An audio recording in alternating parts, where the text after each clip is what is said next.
Baik, Assalamualaikum warahmatullahi wabarakatuh.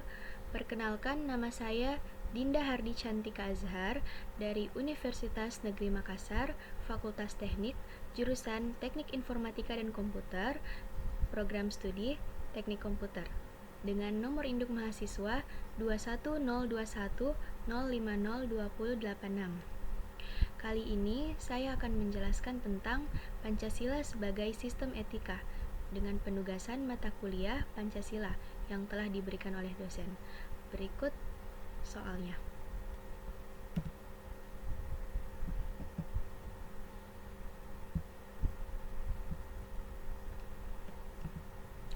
Soal yang pertama, bagaimana etika yang biasa Anda lakukan ketika mengikuti perkuliahan daring?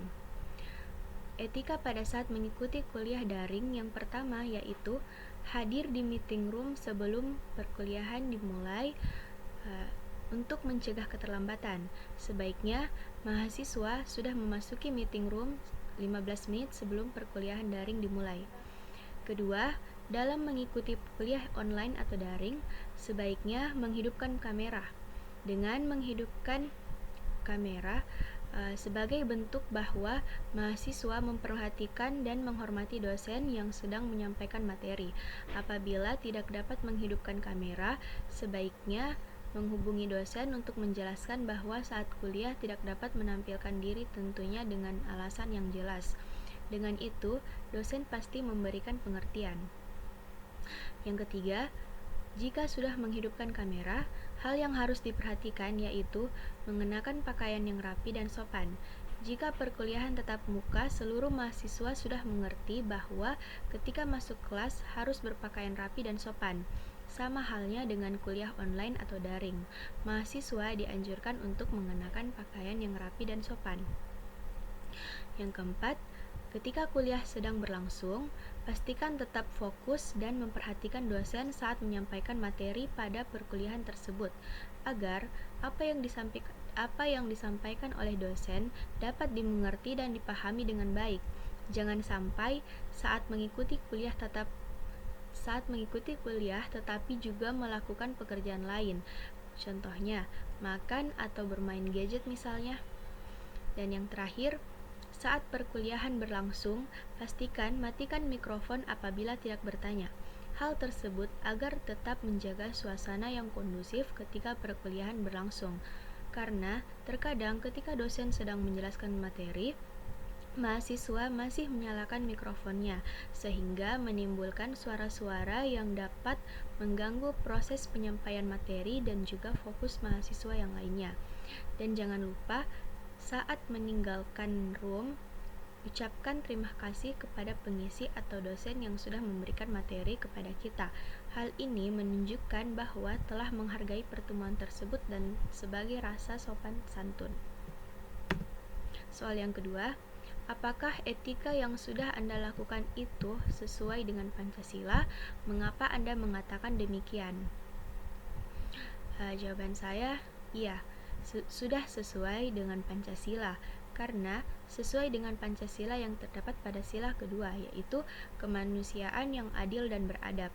Saya sebagai warga negara Indonesia memberikan contoh etika dan perilaku seperti mengakui persamaan derajat, hak dan kewajiban asasi setiap manusia tanpa membedakan, mengembangkan sikap tenggang rasa, menyadari bahwa kita mempunyai hak dan kewajiban yang sama, memperlakukan manusia sesuai harkat dan martabatnya. Baik, soal yang ketiga, apakah nilai-nilai etika yang berlaku di lingkungan Anda telah sesuai dengan Pancasila? Jelaskan secara ilmiah.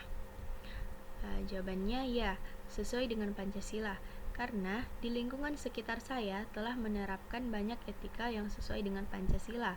Salah satunya yaitu tidak membeda-bedakan suku, ras, agama, dan budaya, sesuai dengan sila kelima, yaitu keadilan sosial bagi seluruh rakyat Indonesia. Dan soal yang terakhir, mengapa Pancasila dikatakan sebagai sistem etika? Bagaimanakah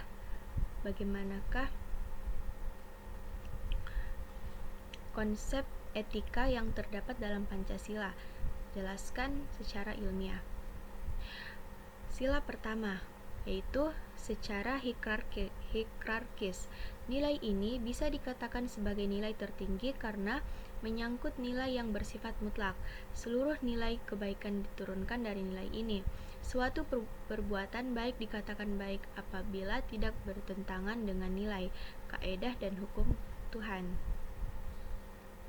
Sila kedua, suatu perbuatan dikatakan baik apabila sesuai dengan nilai-nilai kemanusiaan. Prinsip pokok dalam nilai kemanusiaan Pancasila adalah keadilan dan keadaban. Keadilan masyarakat, keseimbangan antara lahir dan batin, jasmani dan rohani. Sedangkan keadaban mengindikasi keunggulan manusia dibanding dengan makhluk lain seperti tumbuhan, hewan, dan benda tak hidup.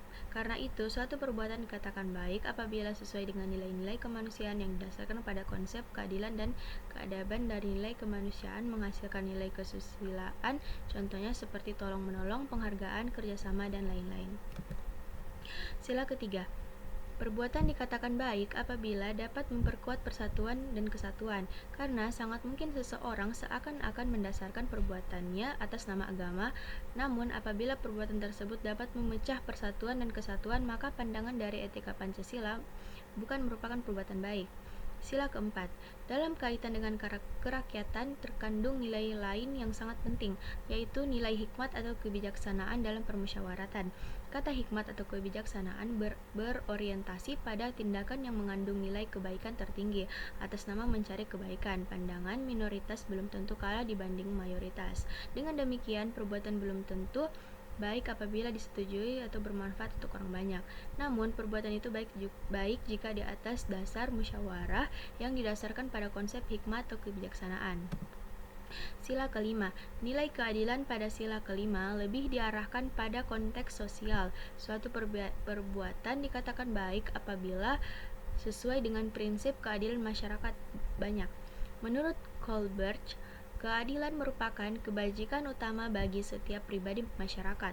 Keadilan mengandaikan sesama sebagai partner yang bebas dan sesama derajatnya. Pancasila sebagai sistem etika dapat menjadi sistem etika yang sangat kuat. Nilai-nilai yang ada tidak hanya bersifat mendasar, namun juga realistis dan aplikatif.